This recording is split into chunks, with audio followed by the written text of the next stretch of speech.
आइए जानते हैं झारखंड के हर जिला हर क्षेत्र की छोटी से लेकर बड़ी खबरों को। उससे पहले चैनल पर नए जुड़े हैं तो चैनल को सब्सक्राइब करना ना भूलें। के मोबाइल चोरी की 2 घटनाओं का पुलिस ने 24 घंटे के भीतर खुलासा करते हुए झारखंड के 2 शातिर चोरों को गिरफ्तार कर लिया है।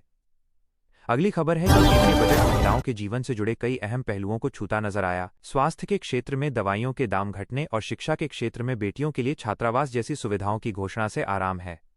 महिला उद्यमियों और स्वयं सहायता समूहों के लिए शी मार्ट्स जैसी पहल की शुरुआत करना भविष्य में महिलाओं को आर्थिक रूप से सशक्त बनाने को लेकर बेहतरीन साबित सकती है। बजट में पूर्वी भारत के लिए 4000 इलेक्ट्रिक बसों की घोषणा हुई है। राजधानी होने के नाते रांची के पब्लिक ट्रांसपोर्ट बेड़े में नई बसें जुड़ने की पूरी संभावना है। अगली खबर है कि रांची वीमेंस कॉलेज की सहायक प्राध्यापक डॉक्टर उर्वशी ने कहा कि गर्ल्स हॉस्टल और जेंडर बजट में बढ़ोतरी महिला आत्मनिर्भरता की ओर मजबूत कदम है। कामकाजी माताओं के लिए चाइल्ड केयर जैसी बुनियादी सुविधाओं के विस्तार पर बजट में और ध्यान देने की जरूरत थी। शी मार्ट्स के होने से महिला उद्यमिता में बढ़ोतरी होगी। अगली खबर है कि असम में एक छात्र संगठन के कार्यक्रम को संबोधित करते हुए हेमंत सोरेन द्वारा चुनाव आयोग, राजभवन और केंद्र सरकार पर की गई टिप्पणियों को विपक्ष ने मर्यादा की सीमा लांघने वाला बताया है।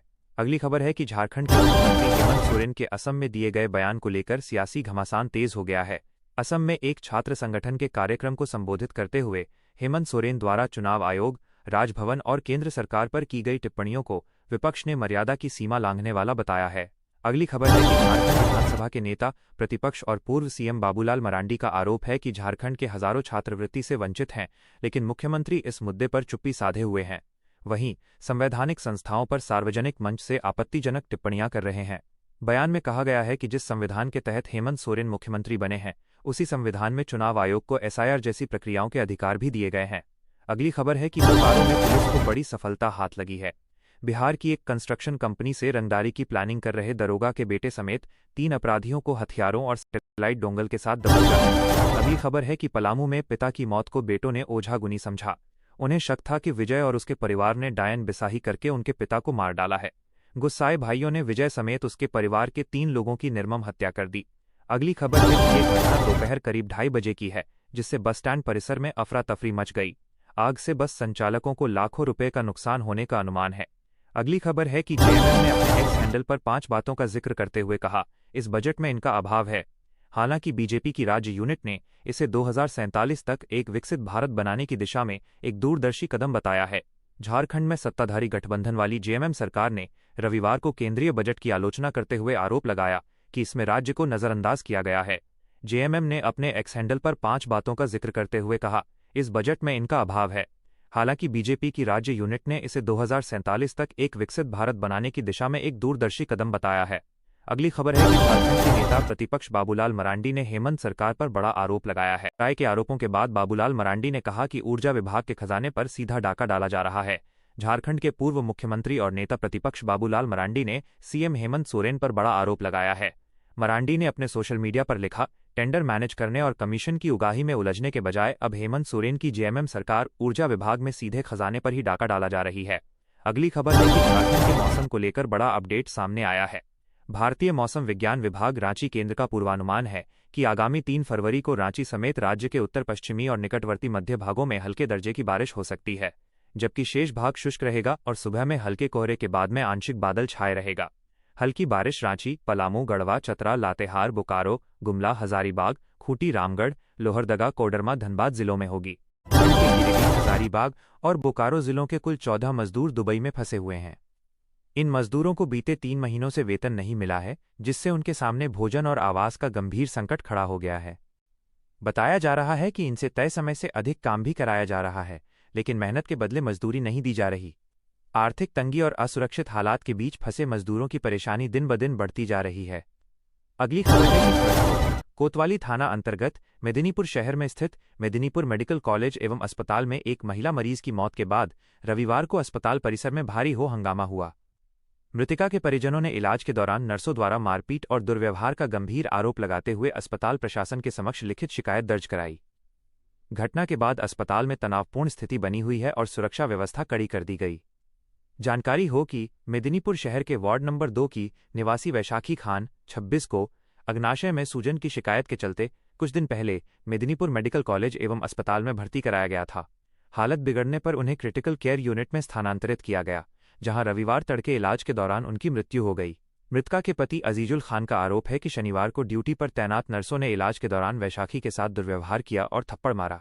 परिजनों ने जब इसके विरोध किया तो उनके साथ भी बदसलूकी की गई। अजीजुल खान ने बताया कि उनका एक छोटा बच्चा है और उन्होंने डॉक्टरों से पत्नी के जल्द स्वस्थ होने की गुहार लगाई थी।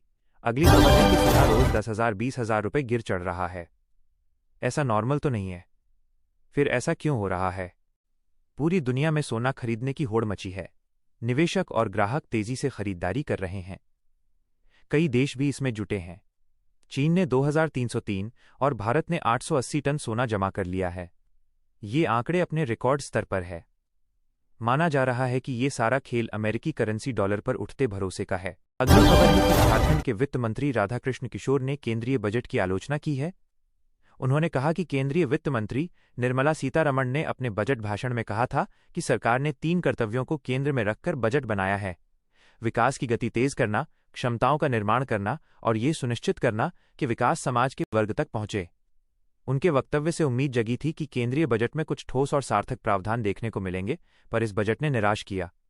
कृषि, उद्योग, एमएसएमई, शिक्षा, स्वास्थ्य, आधारभूत संरचना, पर्यटन एवं पर्यावरण जैसे महत्वपूर्ण क्षेत्रों के लिए जो प्रावधान किए गए हैं वे न केवल अपर्याप्त हैं बल्कि 2047 तक विकसित भारत के लक्ष्य से कोसों दूर हैं।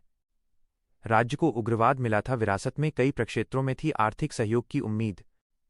राज्य गठन के पूर्व झारखंड देश के अति पिछड़ा प्रदेश बिहार का एक हिस्सा था। उग्रवाद की समस्या राज्य को विरासत में मिली। राज्य और केंद्रीय पुलिस बल की कार्रवाई से उग्रवाद नियंत्रित तो हुआ है, पर पूरी तरह खत्म नहीं हुआ है। कई प्रक्षेत्रों में झारखंड को केंद्र से आर्थिक सहयोग की उम्मीद थी, पर बजट में नहीं मिला। खनन और उद्योग, राहत और टीस। झारखंड की अर्थव्यवस्था की रीढ़ खनन है। बजट में कोयला, लिग्नाइट और लौह अयस्क की बिक्री पर टीसीएस की दर को तर्कसंगत बनाते हुए 2% करने का प्रस्ताव है। यह कर संरचना को स्पष्ट करेगा। साथ ही महत्वपूर्ण खनिजों के प्रसंस्करण के लिए पूंजीगत वस्तुओं के आयात पर सीमा शुल्क में छूट दी गई है, जो झारखंड में प्रोसेसिंग यूनिट्स लगाने के लिए निजी क्षेत्र को प्रोत्साहित कर सकता है। हालांकि यहां एक टीज भी दिखाई देती है। बजट में रेयर अर्थ परमानेंट मैग्नेट के लिए एक विशेष योजना की घोषणा की गई, लेकिन इसके लिए ओडिशा, केरल, आंध्र प्रदेश और तमिलनाडु का नाम लिया गया, जबकि झारखंड का नाम नदारद था। खनिज संपन्न राज्य होने के बावजूद इस हाईटेक वैल्यू चेन से बाहर रह जाना राज्य के लिए चिंता का विषय है। इसके अलावा पड़ोसी राज्य पश्चिम बंगाल के दुर्गापुर को औद्योगिक कॉरिडोर का नोड बनाया गया है, लेकिन झारखंड के किसी शहर के लिए ऐसी विशिष्ट घोषणा नहीं हुई। अगली खबर है कि जादूगोड़ा के यूसिल कॉलोनी सामुदायिक भवन के सामने अमृतवाणी सत्संग समिति जादूगोड़ा के तत्वावधान में माघी पूर्णिमा के शुभ अवसर पर 1 दिवसीय सत्संग एवं सत्यनारायण पूजा का आयोजन किया गया। इस अवसर पर बड़ी संख्या में भक्त शामिल हुए। इस वर्ष भी हर वर्ष तालुडीह के प्रसिद्ध संत विनयदास बाबा सत्संग में शामिल हुए। भक्तों ने उनका आशीर्वाद लिया। इस अवसर पर उन्होंने प्रेम के बारे में जानकारी दी